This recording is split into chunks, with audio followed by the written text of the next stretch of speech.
इससे भिन्न है जो दिखाई नहीं देती। इसे हमने एग्जाम्पल के द्वारा समझा क्या कि कोई कितना भी कहे कि हम आत्मा और परमात्मा को नहीं मानते हैं, लेकिन ये स्पष्ट हुआ कि हर एक व्यक्ति जब कोई की डेथ हो जाती है तो उस समय भले ही उसका मुखड़ा देखने आते हैं, पर उस मुखड़ा को देखते समय यही बात बोलते हैं, अब क्या देखोगे, फलाने तो चले गए, बोलते हैं ना। तो वो जो चले गए वो कौन चले गए? कौन चले गए? जिनसे हम बात करते थे वो चले गए, वो अब नहीं है। लेकिन पहले जो दिखाई देते थे वो भी अभी दिखाई दे रहे हैं, वो अब भी दिखाई दे रहे हैं, डेथ के बाद भी, है ना। लेकिन उनके शरीर को देखते हुए भी, इस मुखड़े को देखते हुए भी हम कहते हैं अब वो नहीं रहे।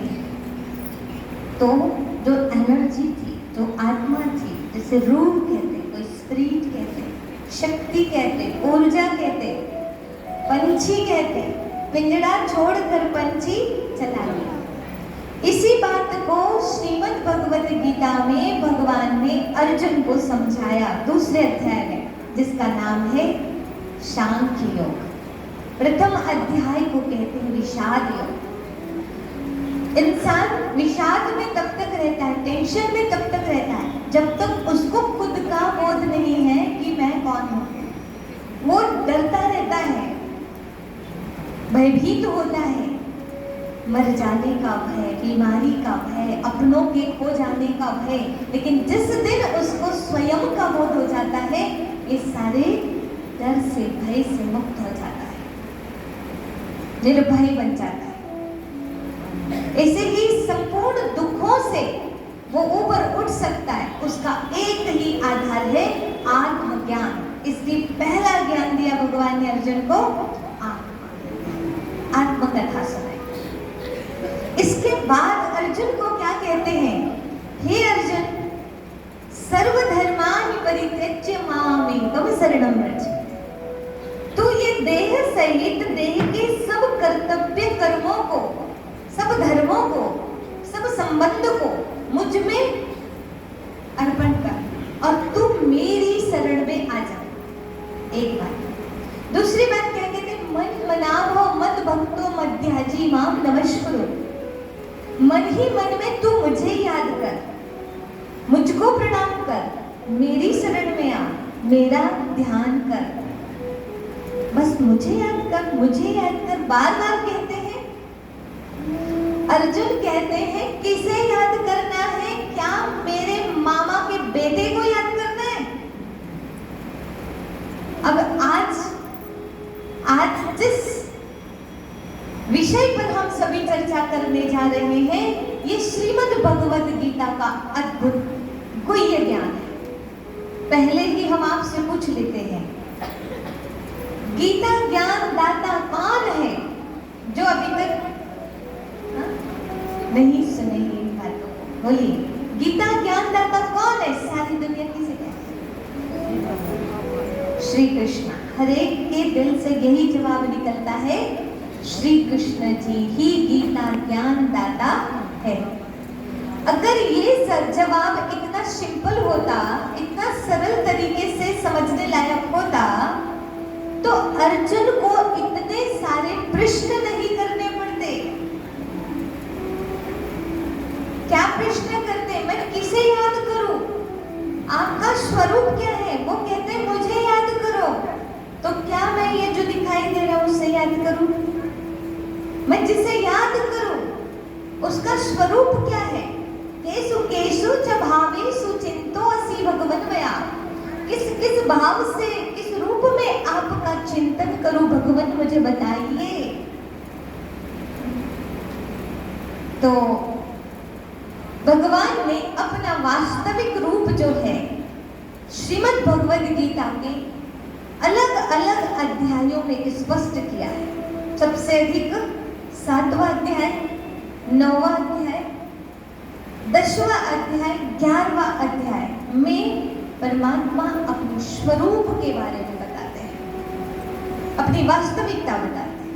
15वें अध्याय के 6ठे श्लोक में भगवान अपने घर के बारे में, मैं कहाँ रहता हूँ उसके बारे में बताते हैं।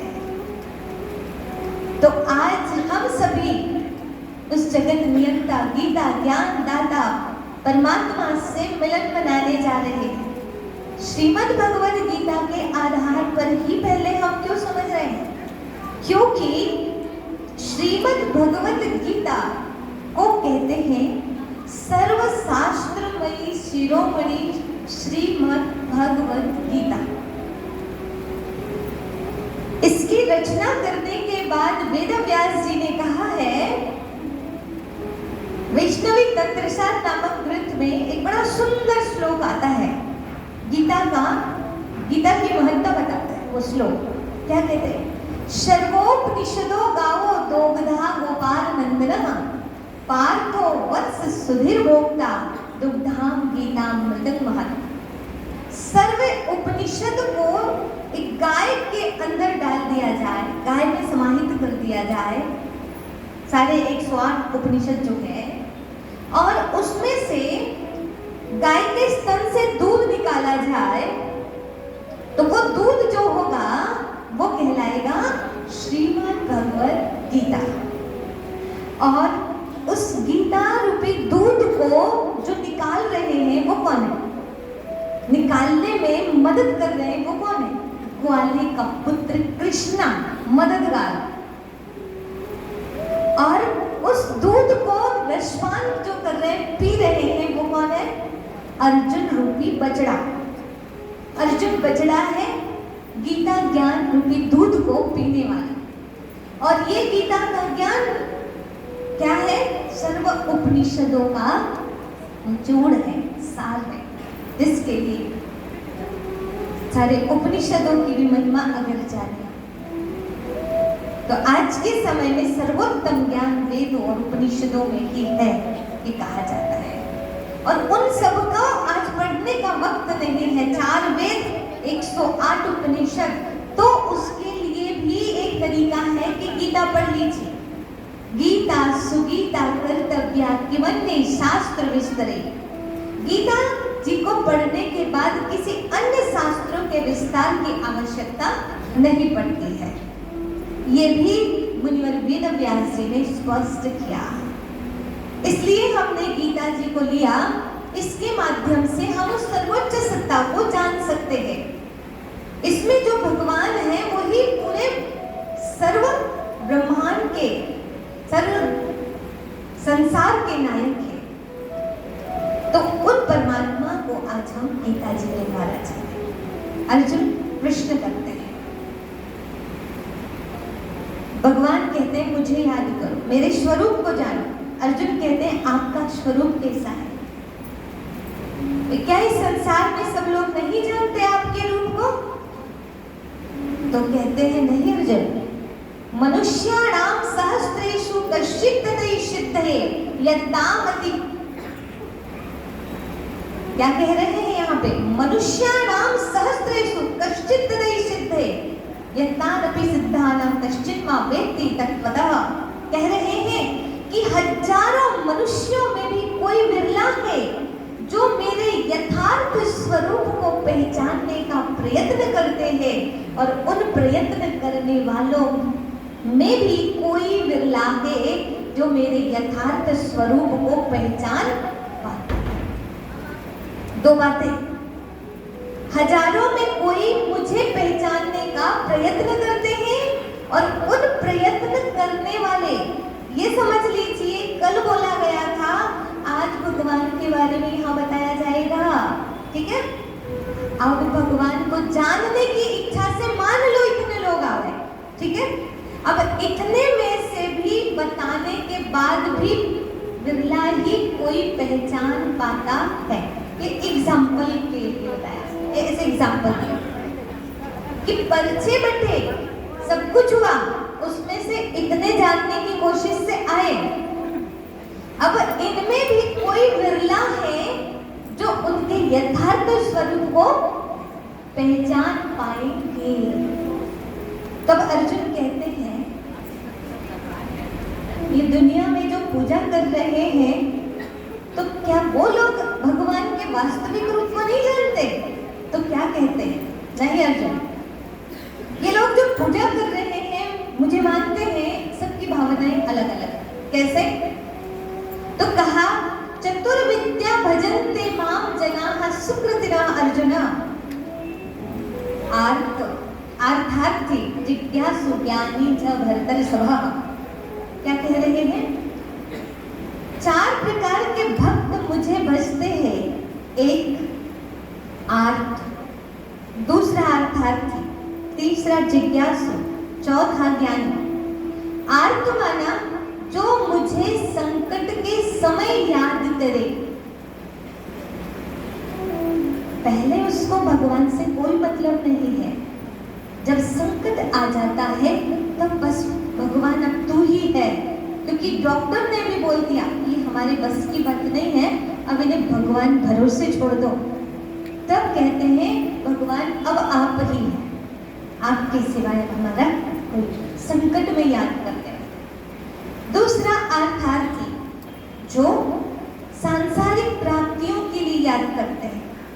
भगवान धन दे दो, अच्छा मकान बनवा दो, अच्छी दुकान खुलवा दो, नाती पोता दे दो, अच्छी बहू दिलवा दो, बच्चे को पास करवा दो, जॉब दिलवा दो। ये क्या है? सांसारिक प्राप्तियों के लिए याद करना। तीसरा जिज्ञासु, जो जानना चाहते हैं भगवान कैसा होता है, उनका स्वरूप कैसा है। और चौथा ज्ञानी, ज्ञानी माना जो जान चुके हैं कि उनका स्वरूप कैसा है और उस यथार्थ स्वरूप को याद करते हैं, वो है ज्ञानी। अब आप चेक कर लीजिए, आप कौन है? 4 में से। संकट के समय भगवान याद आते हैं, या कोई चीज चाहिए तब याद आते हैं,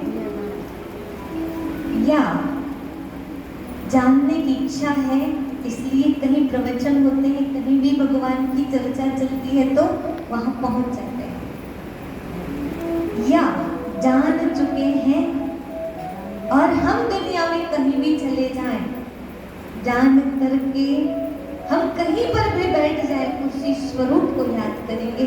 कोई भी मंदिर मस्जिद किसी के भी सामने से निकल जाए, हमें वही स्वरूप हर जगह दिखाई देता है, उसे जान चुके हैं।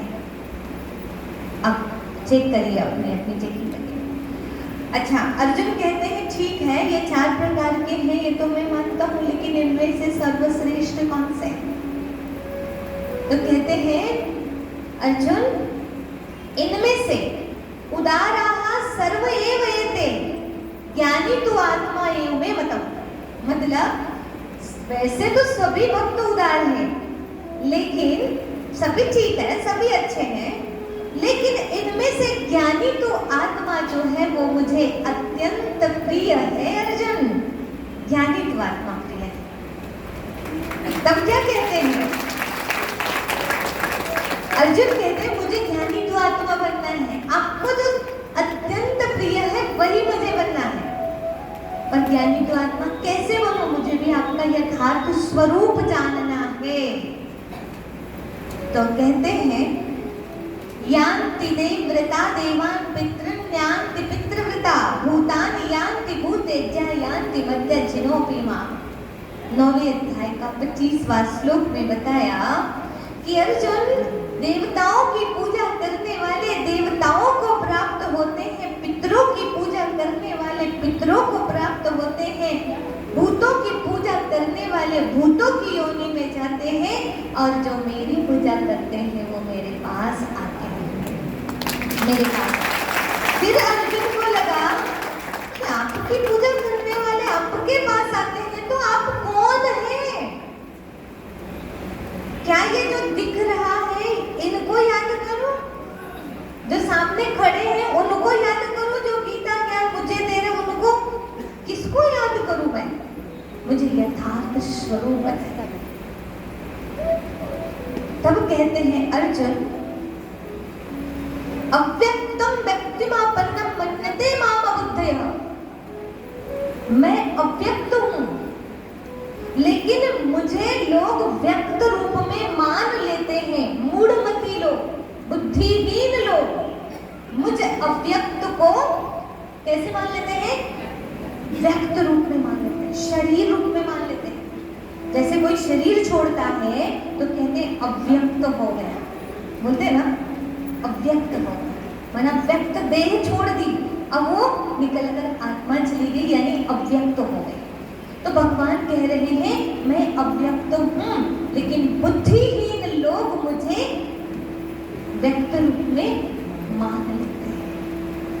तब अर्जुन के मन में चिंतन चलने लगता है कि ये कहते हैं मैं अव्यक्त हूं, इससे सिद्ध होता है कि इनको समझने की जरूरत है, इसलिए फिर प्रश्न करते हैं, अच्छा ये बताओ आप रहते कहाँ हो?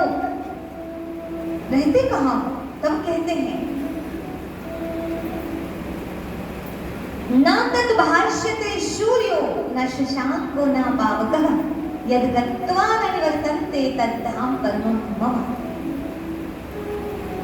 मैं कहाँ का रहने वाला हूँ?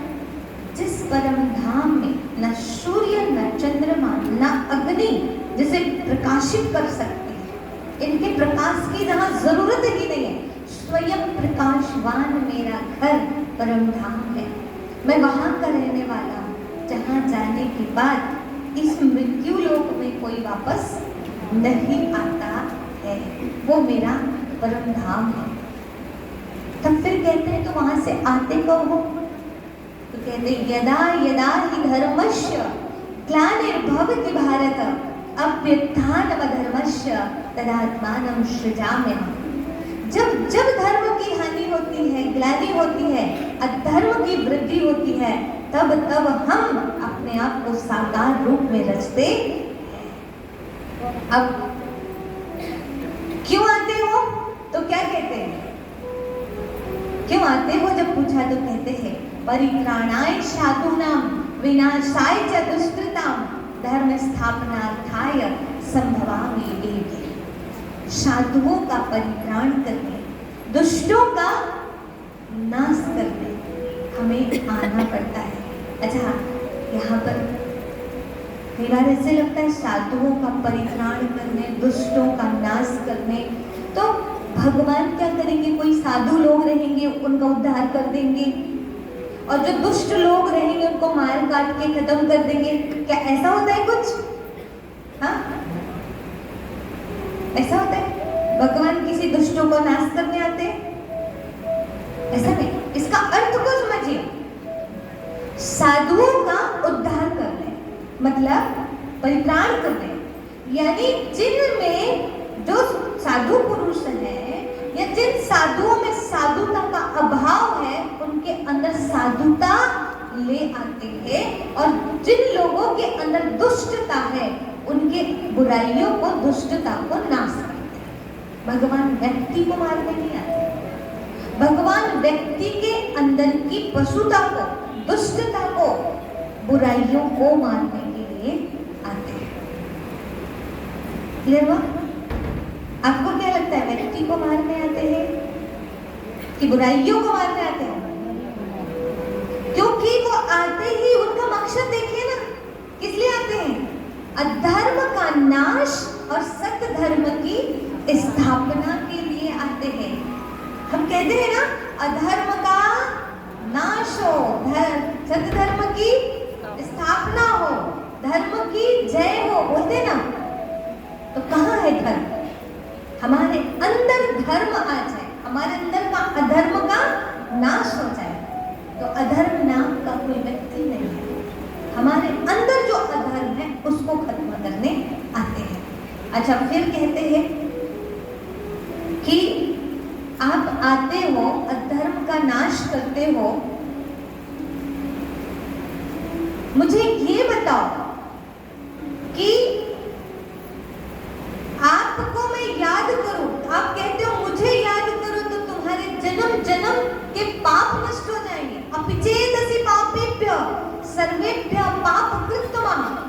जन्म जन्म के पाप नष्ट हो जाएंगे, मुझे याद कर, मेरी शरण में आ, तूने कितना भी पाप किया हो, है ना। जब इस तरह की बात कहते हैं तो याद करूं तो आपका स्वरूप कैसा है, मैं भी अपने पापों को कैसे नष्ट करूं, मेरा भी उद्धार कैसे हो। तब भगवान बताते हैं, अर्जुन ज्योतिषाम अपितत ज्योतिस्तमसः परमुच्यते, मैं ज्योतियों का भी ज्योति हूँ और अंधकार से अति परे हूँ। अब अपना स्वरूप बता रहे हैं भगवान। अब तो अर्जुन को सुन करके लगने लगा कि ये जो है दिखते तो मेरे जैसे हैं, और क्या बता रहे हैं, मैं ज्योतियों का ज्योति हूँ। ये कहाँ ज्योति दिखाई दे रहे हैं, और मेरे ही मामा के बेटे हैं, मैं इनके बुआ का बेटा हूँ, और ये अपने आप को ज्योतियों का ज्योति कहते हैं। तब फिर प्रश्न करते हैं कि केशव, आप जो बोलते हैं ना और जो दिखाई देते हैं ना, उसमें जमीन आसमान का अंतर है। इसलिए मुझे अच्छी तरह से समझाइए आपका स्वरूप कैसा है। तब कहते हैं अर्जुन, कवि पुराणम अनुशासितारम अनोरणीयाम समरुष्वरुद्धा सर्वस्वधाधारम चिन्त्य रूपम आदित्य वर्णम तमसः परस्तारम। क्या कह रहे हैं कि मैं सूक्ष्म से भी अति सूक्ष्म, अणु से भी सूक्ष्म, सूर्य के समान, सूर्य के सदृश प्रकाश स्वरूप हूं, सबका धारण पोषण करने वाला अचिंत्य रूप, ज्योतियों का ज्योति हूँ, प्रकाश स्वरूप हूँ। अब बार बार प्रकाश स्वरूप कहते हैं। तब अर्जुन कहते हैं, एक बात ऐसी प्रार्थना करते हैं, देखिए आपने अब तक जितनी बातें अपने बारे में बताई, दुनिया भगवान को पूछती है, काफी लोग हैं जो कहते हैं हम भगवान को जानते हैं, मानते हैं, ध्यान करते हैं।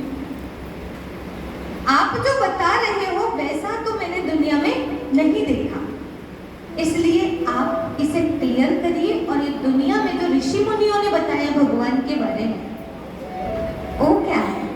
तो कहते हैं, नामे विदुरसुरगणा प्रभुवम नाम महर्षियः अहम आदिर्हि देवानां महर्षिणां च सर्वसः। अर्जुन, मेरी उत्पत्ति के रहस्य को ना वेद, ना ऋषि मुनि जानते हैं, ना महर्षिगण जानते हैं, ना देवता जानते हैं। नामे विदुरसुरगणा, ना देवता जानते हैं, ना विद्वान ऋषिजन जानते हैं मेरी उत्पत्ति के रहस्य को। क्यों नहीं जानते? तो सुनिए ध्यान से, अहम आदिर्हि देवानां महर्षिणां च सर्वसः, 10वें अध्याय का दूसरा श्लोक में बताया। क्या कह रहे हैं? क्योंकि मैं देवताओं और महर्षियों के भी पहले आ चुका हूँ।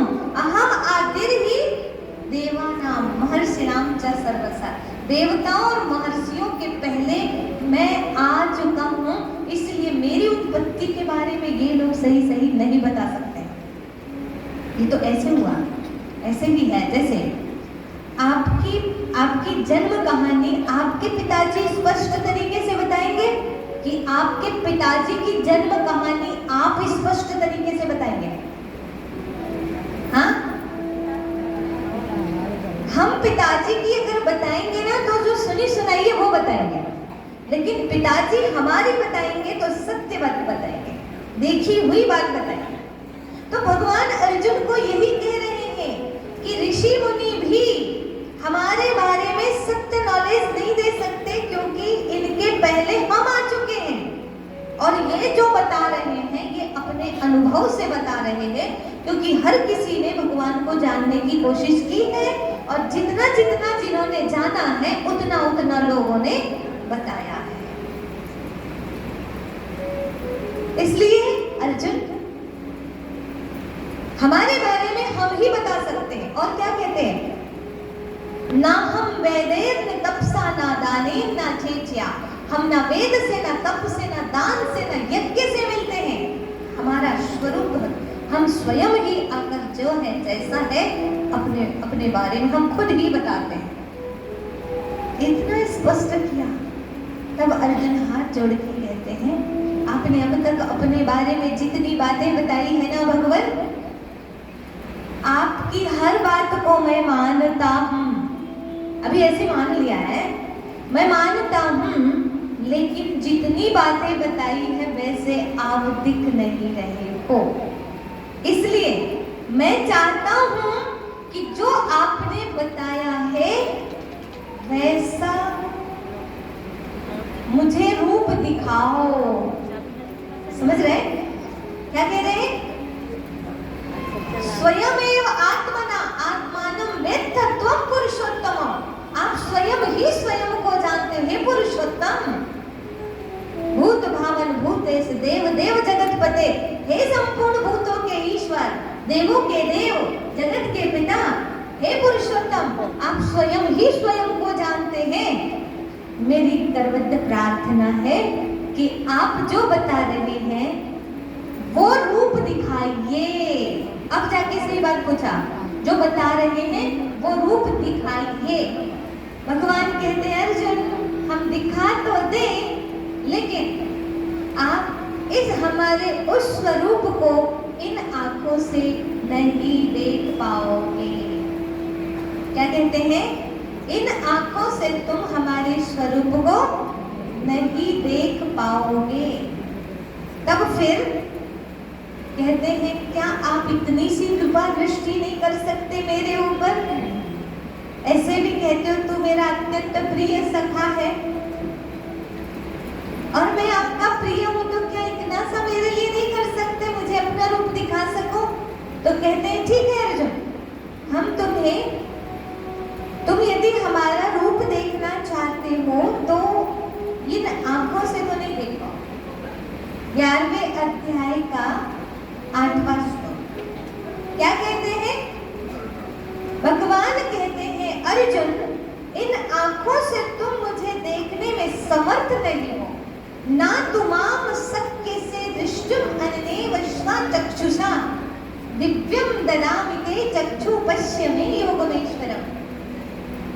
तुम इन आंखों से मुझे देखने में समर्थ नहीं हो अर्जुन, इसीलिए हम तुम्हें दिव्य दृष्टि देते हैं।